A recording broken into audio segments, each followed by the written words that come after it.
नमस्कार दोस्तों, आज हम बात करेंगे दूध डेयरी का बिजनेस कैसे करें। कम लागत के अंदर आप दूध, डेयरी, दही, पनीर आदि छाछ का बिजनेस कर सकते हो। सबसे पहले बात की जाए तो आपको एक 100 बाई 100 की दुकान की जरूरत होती है। जहाँ की किराए की बात की जाए तो उसमें आपको 2 से 4 5 हजार का आप किराया दे सकते हो। ये बिजनेस आप गांव, सिटी, पंचायत समिति और भी तमाम सारी जिलों के अंदर आप ये बिजनेस कर सकते हो। इसी के साथ चलते हैं, आपको एक छोटा सा फर्नीचर की जरूरत होगी। फर्नीचर के अंदर आप करो तो बहुत ही बढ़िया है, लेकिन इसके साथ आपको एक डी फ्रिज की जरूरत बहुत ही जरूरी है।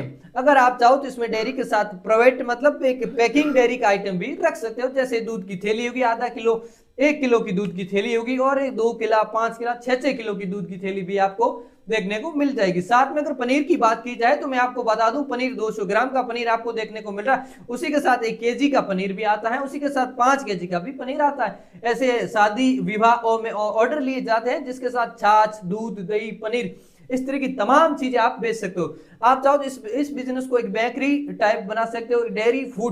डेयरी फूड एक ऐसा बिजनेस है जो 12 मास चलने वाला है। जैसे चाहे सर्दी हो, चाहे गर्मी हो और भी तमाम सारी कोई भी हो, मतलब ये 12 मास चलने वाला बिजनेस है। अगर दूध की बात की जाए तो खुला दूध, आप कोई गाय वाले हैं, जैसे गाय गौशाला उनकी सेवा कर रहे हैं, अपना दूध बेच रहे हैं, तो वहां से आप सीधा 5 से 10 लीटर खुला दूध है वो लाकर अपनी दुकान पर बेच सकते हो। उसी के साथ वो 50 रुपए, 40 रुपए में लाकर आप होलसेल के अंदर 60, 70, 80 रुपए तक भी बेच सकते हो। इसी के साथ आप साथ में दही भी बेच सकते हो, मक्खन भी बेच सकते हो और भी अमूल जैसे प्रोडक्ट आते हैं, जैसे डेयरी के अंदर और सरस के भी प्रोडक्ट आते हैं और भी इस तरह की तमाम सारी कंपनियां खुल चुकी है।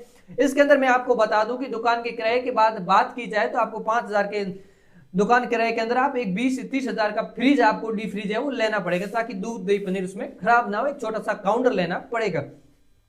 इसी के साथ बात करूं तो आपको 50 हजार में ये बिजनेस आप चालू कर सकते हो। इसकी 50 हजार के लागत के अंदर आप महीने के 20 से 30 हजार रुपए की इनकम है वो कर सकते हो। कैसे करें, क्या करें, कहां से खरीदें, ये सब सारी जानकारी मैंने आपको बता दी। दूध, दही, पनीर, छाछ और तमाम सारी चीजें आप रख सकते हो। इसी के साथ मैं आपको और एक जानकारी बता दूं, आप चाहो तो बेकरी शॉप इसके साथ रख सकते हो। जैसे आप डेयरी फार्म हाउस के आता है, जैसे बेकरी शॉप हो गया, जैसे केक और cold drinks, energy drink, cold drink जैसे रेड बुल हो गया, पीडीटर हो गया और भी इस तरह की तमाम सारी जो आती है, 250 ml की छोटी कोल्ड ड्रिंक की बोतल आती है। तो इस तरह के आप डेयरी फार्म हाउस के अंदर एक बेकरी शॉप भी साथ में कर सकते हो। उसी दुकान में मैनेज हो सकता है, उसी दुकान के अंदर मैनेज आप कर सकते हो। इसकी 50 हजार के लागत के अंदर आप ये सारा बिजनेस कर सकते हो।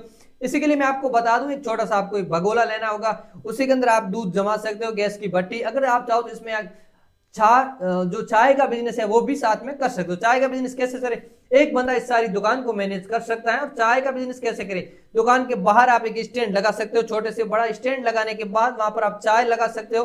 जैसे चाय की बात की जाए तो वहां पर मैं आपको बता दूं, एक स्टैंड लगाकर एक भट्टी, भगोला, साइज, शक्कर और भी तमाम सारी चीजें वहां पर आपको देखने को मिल जाएगी। जैसे एक विश्वासपूर्ण दुकान, एक डेयरी की दुकान, एक बेकरी की दुकान, तीन तीन जवाबदारी आप साथ में रखकर ये बिजनेस कर सकते हो। जैसे 50 हजार रुपए में बिजनेस चालू करके महीने के आप चाहो तो 30 से 40, 50 हजार रुपए भी इनकम आप कर सकते हो। इस सारी तमाम जानकारी इस वीडियो के अंदर मैंने बताई है। और भी इस तरह का जो आपको देखने को मिल रहा है, डी फ्रिज के अंदर बड़ी टंकी लाओ, जैसे दूध कोई कैन में लेके आओ तो दूध फ्रिज के अंदर डालो, 2 दिन उस दूध के कुछ नहीं होता। अगर आपके पास नजदीक जैसे अमूल की एजेंसी है, अमूल की गाड़ी आती है या सरस की गाड़ी आती है, और भी तमाम तरह की काफी एजेंसी है, जैसे देखो सरस हो गया, ममता, इस तरह के काफी अलग अलग है जो आपको डेयरी प्रोडक्ट है वो मिल जाएगा, जिसके अंदर पनीर भी आता है। अमूल जैसी और सरस जैसी कंपनी रखोगे तो दुकान विश्वासपूर्ण दुकान आपको बनी रहेगी। उसी के साथ आप जहाँ जो पशुपालन करते हैं वो दूध किसी भट्टे वाले को देते हैं, तो आप वहां से दूध परचेज करके अपनी दुकान में सेल कर सकते हो, ताकि ग्राहकों को विश्वासपूर्ण दुकान मिल सके कि यहाँ पर दूध ताजा और फ्रेश और अच्छा माल है वो मिल सके। ऐसा ना हो कि एक्सपायर डेट आप बेच दो, ग्राहक वापस टूट जाए, वापस दुकान पर भी ना है। तो इस तरह से ये देखो, ये था बेकरी और दूध और चाय का बिजनेस कैसे करें। 50 हजार के अंदर आप ये बिजनेस करके तमाम सारी चीजें बेच करके महीने के 30 से 40, 50 हजार रुपए की इनकम कर सकते हो। शुरू शुरू में आपको है जो लगता है, इस तरह के जो आइटम आपको धीरे धीरे आपको कवर करोगे, जैसे दुकान चालू करोगे तो धीरे धीरे 1 2 3 महीने के अंदर आपका पूरा पूरा है जो माहौल आपको बनेगा, दुकान के अंदर क्या माल आता है, किस तरह से आता है, कहां से। न्यू ऑल बिजनेस में ऐसी और वीडियो देखने के लिए हमारे चैनल को जरूर सब्सक्राइब करें, ताकि आने वाली और भी वीडियो आप तक जल्द पहुंचे। धन्यवाद।